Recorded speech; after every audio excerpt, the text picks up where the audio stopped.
देख रहे हैं आज तक, आपके साथ मैं हूं सईद अंसारी। स्वागत है आपका दस्तक में। 10 दिन बाद लॉकडाउन 3 भी खत्म हो जाएगा, लेकिन कोरोना के खत्म होने के आसार बिल्कुल भी नहीं दिख रहे।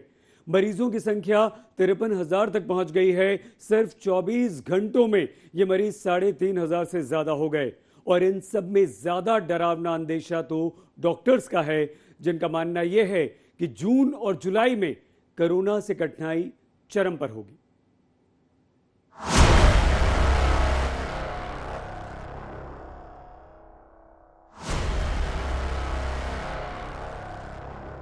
ये ऐसा नहीं है कि एकदम बीमारी खत्म हो जाएगी। We will have to live with corona. Lockdown के 44 दिन बाद बड़ा सवाल, कब तक रहेगा कोरोना का जानलेवा कहर? जो प्रेडिक्शन है वो यही है कि समवेयर अराउंड जून एकदम केसेस काफी ज्यादा हो जाएंगे और उसकी हमें तैयारी करनी चाहिए। कहां तक पहुंचेगा कोरोना मरीजों का आंकड़ा? क्या 17 मई के बाद बदलेंगे हालात, या आगे कितने दिनों तक रहेगा कोरोना का वायरस?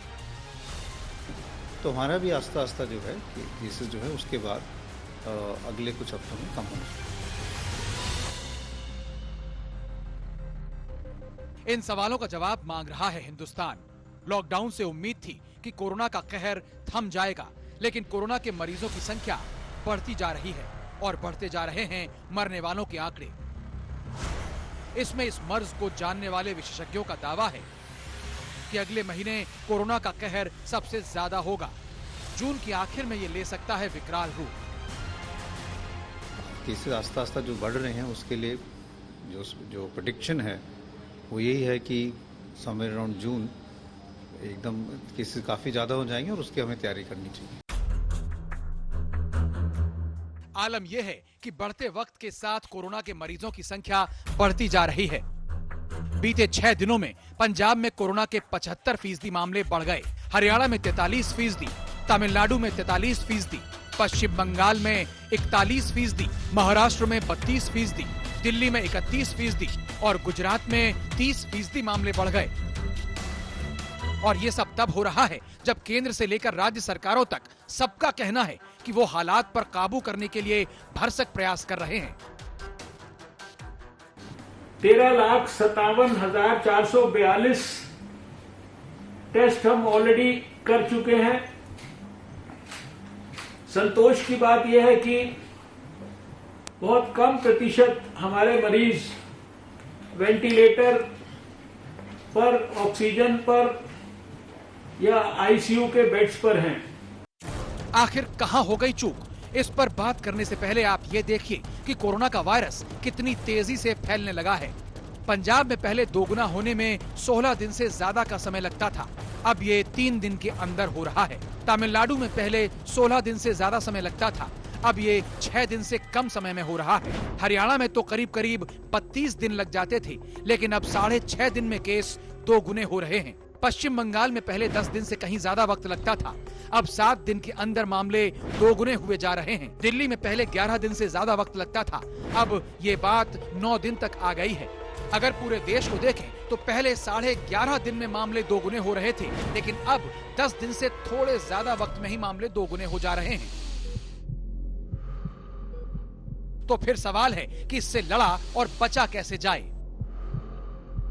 लॉकडाउन का बहुत फायदा मिला है। एक तो अगर आप देखो और देशों के हिसाब से हमारे यहाँ इतने ज़्यादा केसेस नहीं हुए, इतने दिन हमें मिले हैं, ऑलमोस्ट 6 हफ्ते मिल गए, जिससे हॉस्पिटल कोविड फैसिलिटीज़ बन गई हैं, लोगों की ट्रेनिंग हो गई है, वेंटिलेटर्स आ गए हैं। हमारे जहाँ टेस्ट कम हो रहे थे वो एकदम बढ़ गए हैं। जून के महीने में कोरोना का संक्रमण और डराने वाला होगा। ये सवाल इसलिए भी उठ रहा है कि लॉकडाउन 1 और 2 में बेहद सख्ती के बावजूद संख्या नहीं घटी।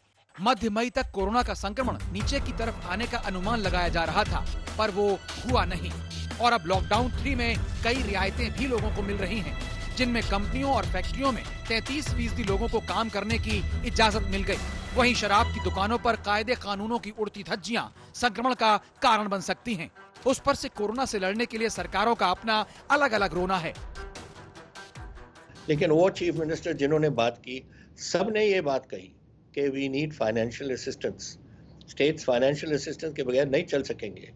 राज्य के विकास के लिए भी और साथ ही औद्योगिक सहायता के लिए मैंने भारत सरकार को पत्र लिखा 30,000 करोड़ दिया जाए और 10,000 करोड़ तो तत्काल रिलीज किया जाए, ये मैंने माननीय प्रधानमंत्री। वास्तव में लॉकडाउन 3 में मिली रियायतों को कईयों ने कोरोना से मुक्ति मान ली थी, लेकिन कोरोना पर सबसे खतरनाक पिक्चर अभी बाकी है। अशोक सिंघल, दिल्ली, आज तक।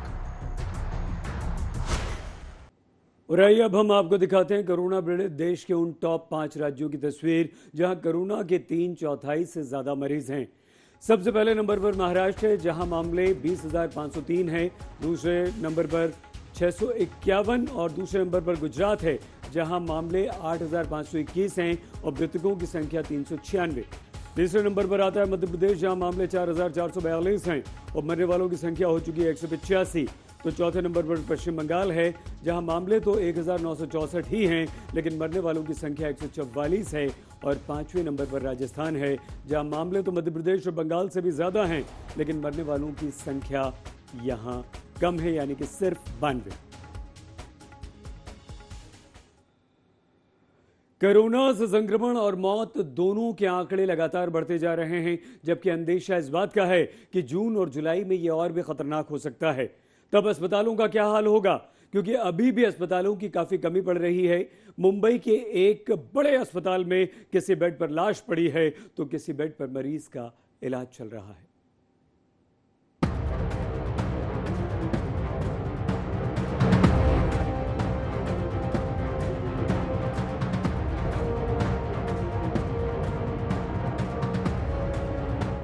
जिस मुंबई के इशारे पर संपन्नता के सिक्के खनकते हैं,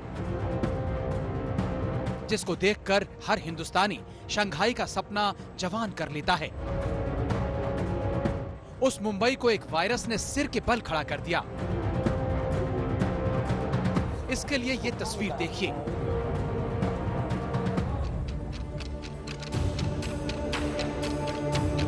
इस वीडियो को देखने से पहले अपनी संवेदना और दिल को टटोल लीजिए। ये तस्वीरें आपको विचलित कर सकती हैं।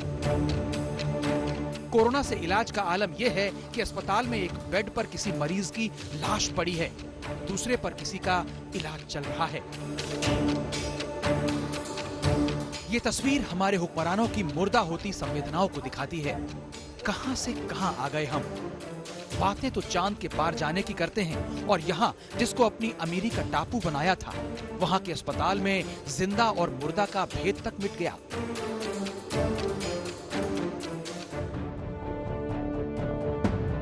बातें सुन लीजिए बाबुओं की, अधिकारियों की, नेताओं की, मंत्रियों की। ऐसा लगेगा कि कोरोना से जंग में कैसे चांद तारे तोड़कर ला रहे हैं, और जमीन पर आलम यह है कि मरीज जिंदगी के लिए जूझ रहा है, मुर्दा का बगलगीर बनकर। मुंबई में कोरोना ने अपने पांव पसारने में सारे रिकॉर्ड तोड़ दिए।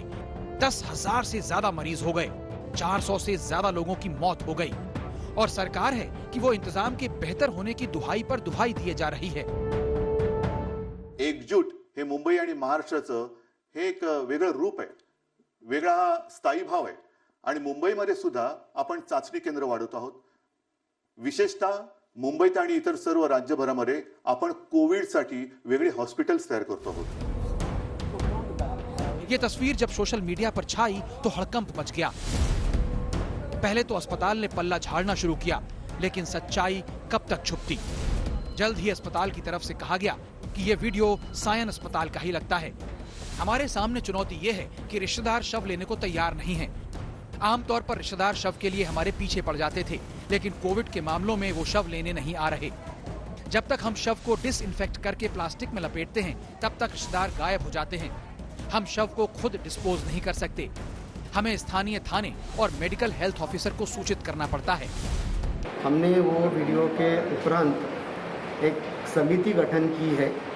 वो समिति ये वीडियो की सत्यता, और अगर ये वीडियो सत्य है तो इसके अंदर क्या लैप्सेस हुए हैं, ये ढूंढ के ये रिपोर्ट देगी। कमेटी को हमने 24 घंटे का टाइम दिया है, 24 घंटे के अंदर कमेटी हमको रिपोर्ट करेगी। अस्पताल की शिकायत है कि उनकी मॉर्चुरी में 60 शवों को रखने का इंतजाम है, जिसमें 15 तो कोविड-19 के लिए हैं।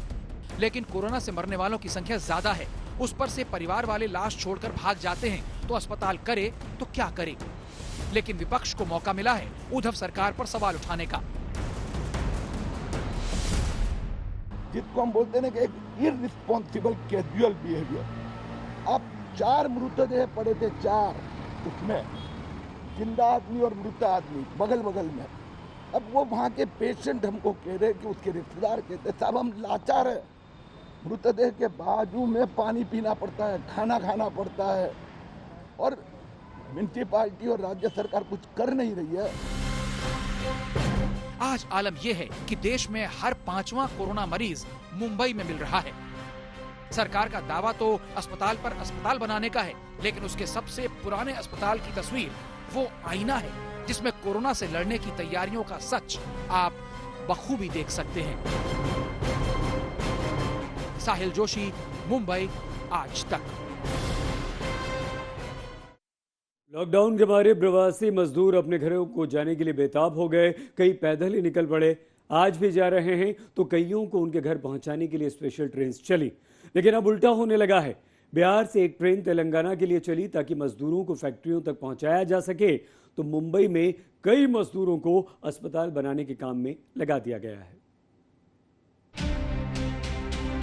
कोरोना से जंग में एक हथियार तो सामाजिक दूरी और खुद को घरों में बंद रखना है, तो दूसरा हथियार अच्छे अस्पतालों का इंतजाम है। मुंबई में यही काम प्रवासी मजदूर कर रहे हैं जो घर नहीं जा पाए, लेकिन दूसरे कोरोना के पीड़ित सही सलामत अपने घर जा सकें, इसके लिए अस्पताल बना रहे हैं। 2 दिन या 4 दिन या 5 दिन इधर काम मिलेगा, वही पैसा से घर पे भी भेजूंगा तो वो खाएगा और थोड़ा अपने भी खा लेंगे, फिर गुजारा कैसा होगा बताइए। इधर भी काम खलास हो गया। फिर बीएमसी ने मुंबई में खाली जगहों पर कोरोना के लिए अस्पताल और क्वारंटाइन सेंटर बनाने शुरू कर दिए हैं। इस महालक्ष्मी रेसकोर्स के पार्किंग एरिया को अस्पताल और क्वारंटाइन सेंटर में बदला जा रहा है। महालक्ष्मी रेसकोर्स पार्किंग स्पेस के अलावा नेहरू साइंस सेंटर और डोम स्टेडियम में पूरा काम चल रहा है। ये सारी तैयारियां इसलिए चल रही हैं कि बीएमसी को अंदेशा है कि कोरोना मरीजों की संख्या यहां 80,000 के पार तक पहुंच सकती है। और जाहिर है, खुदा न खास्ते मरीजों की संख्या उस स्तर तक पहुंच गई तो पहले से ही उसके लिए अस्पताल का इंतजाम रखा जाना चाहिए। और ये काम वो मजदूर कर रहे हैं जो मुंबई में फंसे रह गए। गांव में भी वही हाल है, गांव में किधर से लाके खाएंगे। 21 दिन ले जाके सर उधर रख दे रहा है, गांव में भी तो नहीं कुछ सरकार दे रहा है। नहीं भी बीमारी तो उधर हो जाना है, बीमारी जरूरी एनी टाइम होना है सर। रोज कमाते हैं, रोज खाते हैं, और रोज में वही जो महीने का मिलता है तो अपने बाल बच्चे को भी देते हैं, इसमें भी खाते हैं। तो हम लोग को 2 महीना या 3 महीना या 1 महीना का जुगाड़ किधर से होगा। देखिए, जो होना चाहिए था एक्चुअली वर्कर के लिए वो नहीं हो रहा है, जो होना चाहिए वो नहीं हो पा रहा है। अब हम आपको बताते हैं कि कहां पर कितने बेड के अस्पताल बन रहे हैं। महालक्ष्मी पार्किंग स्पेस में 325 बेड का अस्पताल बन रहा है। अभी जो ढांचा आप देख रहे हैं, इनको सिर्फ 2 दिन में ही बनाया गया है, जबकि पूरा क्वारंटाइन सेंटर सिर्फ 6 दिन में बनाने की तैयारी है। दूसरा अस्पताल और क्वारंटाइन सेंटर वर्ली के डोम स्टेडियम में बन रहा है, जहां 600 से ज्यादा बेड होंगे। खास बात यह है कि यहां आईसीयू भी है, जिससे ज्यादा गंभीर मरीजों को यहां भेजा जा सकता है। तीसरी जगह नेहरू साइंस सेंटर है, जिसको सिर्फ 3 दिन में बनाया गया। यहाँ 100 बेड का इंतजाम है। किस तरीके की तैयारी है, कब तक ये पूरा हो जाएगा और कितने बेड्स बनेंगे? यहाँ पे 100 बेड बनेंगे और हमारा लगभग 5 दिन में कंप्लीट होगा। और यहाँ पे किन को लाया जाएगा? यहाँ पे पॉजिटिव पेशेंट्स आइसोलेशन सेंटर। क्या हुआ करता था यहाँ पर इसके पहले? यहाँ पे एक एग्जीबिशन हॉल था, ये यहाँ पे सिर्फ विंटेज गाड़ियाँ लगी हुई थी।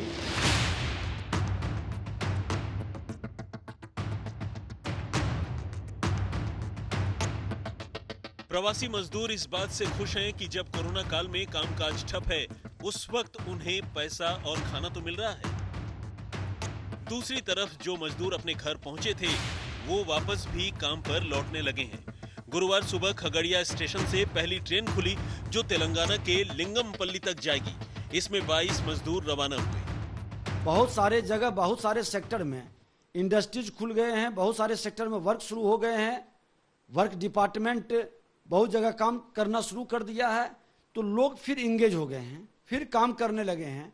अब वो लोग, बहुत सारे लोग आना नहीं चाहते हैं, जो आए हैं जब उनको वहाँ से बुलाया जा रहा है आपने जो बताया कि अभी खगड़िया के अंदर जो आपस गए हैं, तो ये सबसे बड़ा उदाहरण है। पूरे देश से मजदूरों का बिहार आना लगातार जारी है, लेकिन इसी बीच बिहार के ही खगड़िया से जब मजदूर तेलंगाना जाते हैं तो ये खबर सबको चौंका देती है। हालांकि बिहार सरकार का भी कहना है कि कई राज्यों ने मजदूरों को अपने यहाँ रोके रखने की गुजारिश भी की है। साफ है कि राज्यों को अब बिहार के मजदूरों की अहमियत का पता धीरे धीरे चल रहा है। मजदूर काम पर लौटने लगे हैं तो कई जगह पैदल ही अपने गांव के लिए अब भी निकल रहे हैं, लेकिन मजदूरों की अहमियत अब पता चल रही है, इसलिए कर्नाटक सरकार मजदूरों को रोक रही है। देश भर में करीब 13 करोड़ 90 लाख प्रवासी मजदूर काम करते हैं। प्रवासी मजदूरों में 40% बेंगलुरु में, 15% गुरुग्राम में, 14% हैदराबाद में, 12% दिल्ली में, 6% मुंबई में, 4% नोएडा में, 4% चेन्नई में और 5% शेष भारत में काम करते हैं। अब जब कोरोना के बरक्स नजर कमाई पर आ टिकी है तो तमाम कंपनियों और फैक्ट्रियों को मजदूरों की याद सताने लगी है। मुंबई में सौरभ वक्तानिया और खगड़िया में स्वतंत्र सिंह के साथ सुजीत झा, पटना, आज तक। जानकार ये कह रहे हैं कि अगला महीना कोरोना के लिहाज से पसीने छुड़ाने वाला होगा, तो ऐसे में आर्थिक परेशानियों का भी अंदाजा आप लगा सकते हैं। उत्तर प्रदेश में जल निगम के कर्मचारियों को बीते 3 महीने से वेतन नहीं मिला है। आगे तनख्वाह मिलेगी या नहीं, इसकी चिंता उनको खाई जा रही है। पूरे उत्तर प्रदेश में पानी पिलाने वाले जल निगम के कर्मचारी खुद ही प्यासे हैं। इस कोरोना के संकट में वो प्यासे हैं अपनी तनख्वाह के लिए, और जो रिटायर हो गए हैं वो अपनी पेंशन के लिए। इनको 3 महीने से तनख्वाह नहीं मिली है। अब कैसे चलाएं ये अपना और अपने परिवार का गुजारा। परेशानी तो इसमें बहुत है, क्योंकि बच्चों के पढ़ाई वगैरह भी सिस्टम देखिए चल रहा है और वेतन नहीं मिल पा रहा। किस तरीके से हम लोग अरेंजमेंट कर रहे हैं। मेरा नकदी ये जीपीएफ का जो है 11 लाख रुपए है, टोटल करीब 20-21 लाख रुपए है। आपको नहीं मिला? ये एक पैसा भुगतान नहीं मिला। पेंशन मुझे दी जा रही है, वो भी समय पे नहीं दी जा रही है। पेंशन आपको कब से नहीं मिली? पेंशन 3 महीने हो गया सर। और ये सब उस महकमे में हो रहा है जिसने कोरोना के संकट से निपटने के लिए 10 दिन पहले ही मुख्यमंत्री योगी आदित्यनाथ को करीब 1 करोड़ 47 लाख रुपए का चेक सौंपा था। ये पैसा मुख्यमंत्री आपदा राहत कोष में गया। ये कर्मचारियों की 1 दिन की सैलरी और पेंशन है। कर्मचारियों का कहना है कि उनसे सहमति मांगी गई, लेकिन सहमति लेने से पहले ही पैसा कट गया। संभवतः अगर ये वहाँ बताते कि वहाँ पे 3 महीने का वेतन का संकट है और फरवरी माह का वेतन जो नहीं दिया गया है अभी एम्प्लॉइज को, उस वेतन से कंट्रीब्यूशन हम दे रहे हैं, तो माननीय मुख्यमंत्री जी शायद उस कंट्रीब्यूशन को ये कहते हुए वापस करते कि पहले आप अपने यहाँ वेतन दीजिए, क्योंकि शासन ने आदेश कर रखा था कि मार्च महीने का वेतन भुगतान कर दिया जाए। कोरोना से लड़ाई में समूचा देश बीते 44 दिनों से बंद है, काम धंधे बंद। ऐसे में बहुत से लोगों के लिए रोजी रोटी का संकट है। यूपी के जल निगम में 27,000 कर्मचारी हैं। इनका रोना है कि 3 महीने से पगार ही नहीं मिली और रिटायर कर्मचारियों को पेंशन नहीं मिली, यहां तक कि प्रोविडेंट फंड के पैसे भी नहीं। और ये सब हो रहा है जब प्रधानमंत्री नरेंद्र मोदी ने सबसे हाथ जोड़कर कहा था कि कोई भी अपने कर्मचारी की तनख्वाह न काटे। हो सकता है आने वाले कुछ दिनों में ये लोग दफ्तर न आ पाए, आपके घर न आ पाए, ऐसे में उनका वेतन न काटे। अगर जल निगम अपने कर्मचारियों को तनख्वाह दे तो उसे हर महीने 73 करोड़ रुपए देने पड़ते हैं। कर्मचारियों का रोना अपनी जगह, लेकिन सरकार ने इसके लिए भी पिछली सरकारों की तरफ अपना आरोप मोड़ दिया। ये एक उत्तर प्रदेश में एक सच्चाई भी है कि उत्तर प्रदेश में जो पूर्व की सरकार रही है, जिन्होंने ट्वीट किया अखिलेश यादव जी ने आज, वो पूर्व की सरकारों का बहुत बड़ी बकाया आज तक हम लोग भुगतान कर रहे हैं। अरे सर, 3 महीने की तनख्वाह तो आपने दी नहीं, उनका तो कम से कम ध्यान रखिए। आपको सीएम केयर फंड की चिंता बहुत ज्यादा है मंत्री जी, लेकिन आपको जनता की चिंता नहीं, एम्प्लॉय की चिंता नहीं है। इससे ज्यादा शर्म और दर्द की बात कुछ नहीं हो सकती एम्प्लॉयों के लिए। इस मुद्दे को लेकर उत्तर प्रदेश में सियासी घमासान भी मचा हुआ है और विपक्ष ने सरकार पर हमला बोलना शुरू कर दिया है। अब देखना यह है कि पहले से ही लॉकडाउन के चलते घाटा झेल रही योगी आदित्यनाथ सरकार कितनी जल्दी जल निगम के कर्मचारियों का बकाया वेतन और भत्ता उन्हें मुहैया कराती है। लखनऊ में कैमरा पर्सन संजय सिंह के साथ नीलांशु शुक्ला, आज तक। आज से विदेशियों में फंसे भारतीयों की घर वापसी शुरू हो गई। अबू धाबी से 2 विमानों में से पहले विमान से 175 लोग पहुंच गए हैं। आज से एक हफ्ते के अंदर करीब 15,000 भारतीयों को वापस लाने का सरकार का प्लान है और उनके लिए क्वारंटाइन सेंटर्स भी तैयार किए जा चुके हैं। आज से उन लोगों के लिए राहत की पहली खेप चल निकली है जो कोरोना के कारण विदेशों में फंस गए थे। सबसे पहली फ्लाइट अबू धाबी एयरपोर्ट से कोच्चि के लिए रवाना हुई, जिससे पहले एयरपोर्ट पर यात्रियों की टेस्टिंग वगैरह हुई। खुद राजदूत पवन कपूर वहां फंसे यात्रियों को विदा करने के लिए हाजिर थे। सरकार के मिशन वंदे भारत के तहत गुरुवार को पहला बैच अबू धाबी एयरपोर्ट से 175 यात्रियों को लेकर शाम 4:15 बजे केरल में कोच्चि के लिए निकला। दूसरे बैच के 175 यात्रियों को लेकर विमान शाम 5 बजे कोच्चि के लिए रवाना हुआ। भारत सरकार ने तय किया है कि आज से एक हफ्ते के अंदर 13 देशों से करीब 15,000 भारतीयों को देश वापस लाया जाएगा जो जगह जगह फंसे हुए हैं। विदेशों से जो भी हिंदुस्तानी आएंगे उन्हें पहले 14 दिनों के लिए क्वारंटीन किया जाएगा। सेना ने 2,100 लोगों के लिए क्वारंटीन सेंटर बनाए हैं, जहां जोधपुर, जैसलमेर और भोपाल में ये सेंटर आर्मी के अधीन हैं। वहीं कोच्चि और विशाखापट्टनम में नेवी और चेन्नई में एयरफोर्स के अधीन हैं। यहां सऊदी अरब, कुवैत, मलेशिया, संयुक्त अरब अमीरात और बहरीन से आने वाले लोगों को रखा जाएगा। हालांकि दुनिया के कई देशों में और भी बहुत सारे लोग फंसे हुए हैं जो अभी अपनी बारी का इंतजार कर रहे हैं। आज तक ब्यूरो। जिनके अरमान गुलाबी होते थे उन पर भी कोरोना का कहर बहुत भारी पड़ रहा है। फिल्मों में काम करने वाले एक एक्टर के लिए स्थिति ऐसी बन गई कि उसको ठेले पर फल बेचना पड़ रहा है। खरबूजे खरबूजे मीठे। अरे भाई साहब कितने का दिया खरबूजा? 40 है, 30 लग जाएगा जी आप। 30 लग जाएगा पहले। अरे आपको कोई देखा हुआ है? चेहरा आपका जाना पहचाना सा लग रहा है। ना लाइट, ना कैमरा, ना एक्शन। कोरोना काल में जब फिल्में बंद तो क्या करेंगे छोटे मोटे एक्टर। ऐसे ही एक एक्टर हैं सोलंकी दिवाकर, जो कोरोना से लॉकडाउन के दौरान पेट पालने के लिए ठेले पर फल बेच रहे हैं। मुश्किल है, अभी तो बहुत मुश्किल है, तब भी हिम्मत नहीं हारनी है, काम तो करना ही है। चाहे जैसे तैसे करके। सभी के साथ दिक्कत है, खैर मेरे साथ दिक्कत नहीं है, दिक्कत सबके साथ है। मैं देखता हूँ सभी लोग परेशान है, मगर सब हंस के टाइम गुजार रहे हैं। ये वक्त भी कट जाएगा। सोलंकी दिवाकर ने ड्रीम गर्ल से लेकर सोन चिरैया तक फिल्मों में कई छोटे मोटे रोल किए हैं। अभी हालात खराब हैं, लेकिन इन्हें उम्मीद है फिर से अच्छे दिन आएंगे। दिल्ली में मौसमी सिंह के साथ आज तक ब्यूरो।